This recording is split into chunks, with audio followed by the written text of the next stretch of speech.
இன்றைக்கி கத்திரிக்காய் வதக்கல் தான் எப்படி செய்யலாம்னு உங்ககிட்ட ஷேர் பண்ணுறேன். ஒரு தவாவில் கொஞ்சமாக எண்ணெய் சேர்த்துட்டு கடுகு, உளுத்தம்பருப்பு, கொஞ்சம் சோம்பு, ஜீரகம், கொஞ்சமாக வெந்தயம் சேர்த்துட்டு அது பொரிஞ்ச உடனே 2 வெங்காயத்தை கட் பண்ணி சேர்த்துக்கிறேங்க.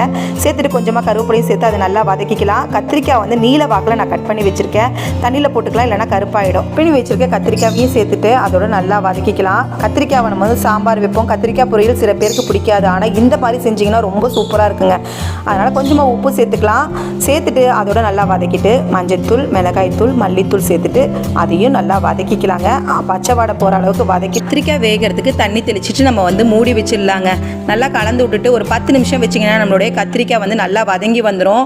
இப்போ பாருங்கள், நல்லா சுருள நான் வந்து எடுத்துக்கிறேன். கடைசியாக செட்டிநாடு மசாலா தான் நான் வந்து சேர்த்துக்கிறேன். கடைசியாக அந்த மசாலா சேர்த்து இறக்கணுன்னே நம்மளுடைய சூப்பரான கத்திரிக்காய் வதக்கல் ரெடி ஆகிடுது. கடைசியாக கொத்தமல்லி சேர்த்துட்டு நம்ம இறக்கணும்னா சூப்பராக இருக்கும். எல்லா ரைஸ்க்கும் நீங்கள் இந்த கத்திரிக்காய் பொரியல் வச்சு சாப்பிட்லாம்.